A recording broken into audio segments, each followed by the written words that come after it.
Hey guys, Davey here from PhoneBuff.com. In this video I want to talk about how the Galaxy S lineup has changed over the years, starting with the original Galaxy S to the Galaxy S2 and now the Galaxy S3. Just want to talk about the hardware a little and also the software. So on the left with the Galaxy S, the original, it's actually the T-Mobile variant, the US version. It has a 4-inch screen going diagonally. It was 800 by 480 in resolution, Super AMOLED of course. You have the 4 capacitive touch buttons at the bottom. And on the back you have a 5 megapixel camera. This particular variant didn't have a front facing camera, but for the ones that did, it was a VGA camera. The Galaxy S2, in this case Sprint's Epic 4G Touch variant, had a bigger screen. As you can see, it's noticeably bigger at 4.5 inches. Some variants were 4.3 inches, but this guy was 800 by 480, so the same resolution, but the difference was this guy is Super AMOLED Plus, so the sub-pixel layout is a little bit different. There weren't shared sub-pixels, giving you a little bit better quality than you'd get over here. And you can see you have the same 4 capacitive touch buttons as you did on the original Galaxy S. For the US version, again, the international version had a physical home button with the capacitive buttons on the sides. And the back has a 8 megapixel camera, and on the front you actually have a 2 megapixel front facing shooter on this guy. So pretty impressive, improvement from the original. And then now we have the Galaxy S3, which obviously, from the screen department, it just keeps getting bigger and bigger. This is a 4.8 inch display, but the difference between this and the last two is the resolution has finally been kicked up to 1280 by 720. Now, the screen type is Super AMOLED like it is on the original Galaxy S, so it's not Super AMOLED Plus, but with the higher resolution, it really does make up for that shared sub-pixel layout. So definitely, obviously, the better screen is on the Galaxy S3. Now, what's interesting is on the US versions, on the bottom, you have only 2 capacitive touch buttons, kind of like the international versions were for the S1 and S2, with the physical home button here at the center. And on the back, you have an 8 megapixel camera, similar to the one found on the Galaxy S2. So not that big of a increase or a improvement from the Galaxy S2. On the front-facing camera is 1.9 megapixels, basically around the same as it was on the Galaxy S2 again. Obviously the quality difference can be a little bit different because there are different lenses, but as far as the megapixel count, they're pretty much the same. Let's go ahead and compare the phones side by side. You can see all three had the power button at the right. Obviously the spacing is a little bit different, but for the most part, close to the right thumb, so you could turn on the screen easily. At the top, all three of them had the 3.5mm headphone jack. Over here on the Galaxy S1 and S2, Galaxy S3, they flipped it over to this side. The charging port is actually at the top for the S1, where on the S2 and S3, they're at the bottom. And on the left side, you had the volume rocker for all three versions. And you can kind of see the thickness. Pretty much it's gotten thinner over the years. There wasn't a dramatic difference between the S1 and the S2. However, the S3 is noticeably thinner than both of these guys. And obviously, with it being this much bigger, that's definitely a good thing because it does make it much more pocketable.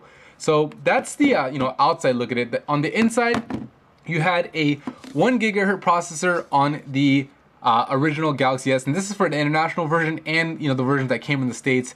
It was a 1 gigahertz processor. It's a Hummingbird processor.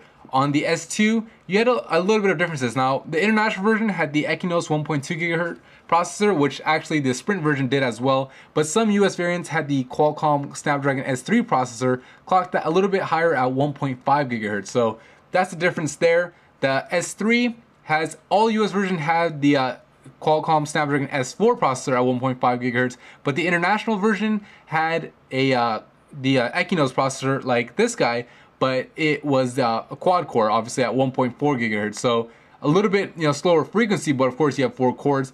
Major difference between the Galaxy S3 in the US and the international version is this guy has 2 gigabytes of RAM, this guy has 1 gigabyte of RAM, and this guy only has 512. So basically, if you think about it, as far as the US versions, the RAM has doubled every single time with every new Galaxy S. So pretty impressive. I mean, if you really think about it, doubling the RAM every single time.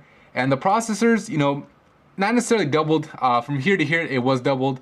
But from here to here, wasn't really double, but definitely a dramatic increase or improvement on the S3. I do like it a lot, and considering it is pushing a high resolution screen, definitely needed that processing power. But anyways, that's pretty much it for the hardware. Let's go ahead and talk about the software, see how TouchWiz has actually changed. TouchWiz on the original Galaxy S, was very simple.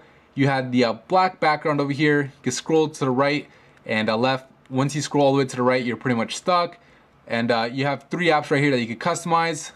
Got the notification bar, just 4 little toggles that you could turn on and off, and just an all gray notification shade. So that's pretty much it. When you press the menu, you had, you know, these typical little options and go into the settings and it looks like this. So that's the way the TouchWiz looked on the Galaxy S, the original. On the Galaxy S2, TouchWiz looks a little bit different. The background is now clear, so you could actually scroll through your apps and not have to look at a background. They also got rid of the little, the applications used to have a little square border around them, like over here. All the little apps had square borders. They got rid of them over here, which I definitely prefer because it looks a lot cleaner. And now you have the scrolling motion, which you can scroll like that. I'm not sure if this one had it. Yeah, I don't think it did, but so you have that scrolling motion with TouchWiz 4.0. Now when you press menu, obviously with it having ice cream sandwich, it looks like this instead of the little 6 icons over here. So it definitely looks a lot cleaner. The notification bar looks a little bit better. You have more toggles now. You have 5 toggles instead of just 4 like you did over here, and you know, makes it a little bit easier to access what you're looking for. And on the S3, you know, it's probably obviously my favorite version of TouchWiz. Now on the app dock, you have 4 apps that are customizable versus 3, and that's thanks to the higher resolution screen. The notification bar, you've got, not only do you have 5 toggles right here, but you know, you can actually scroll over and you have an extra 4. So you have 9 total toggles that you can turn on and off. Much more control at your hands. You can press the setting button here to go straight to the settings. Of course, that's an ICS type option. The app drawer looks pretty much the same. It is see-through, but now you can scroll all the way through instead of getting stuck at the end. Widgets are available right here as well. So, you know, it follows kind of the theme of ice cream sandwich, but with Samsung's TouchWiz Touch on top of it. So that's pretty much how it looks. You know, the settings here. Obviously, there's a lot of changes, you know, that happened in the software versions. Over here, just basic software.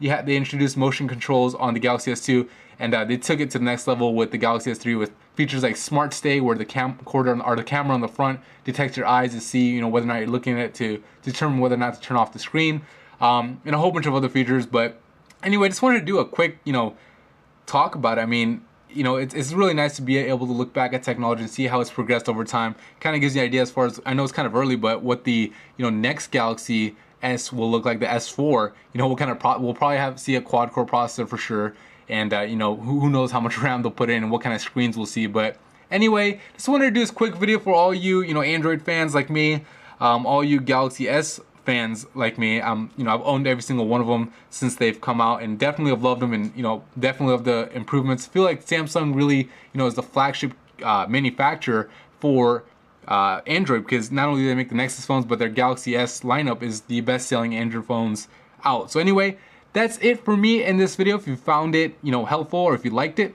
hit the thumbs up button and subscribe to the channel. Thank you.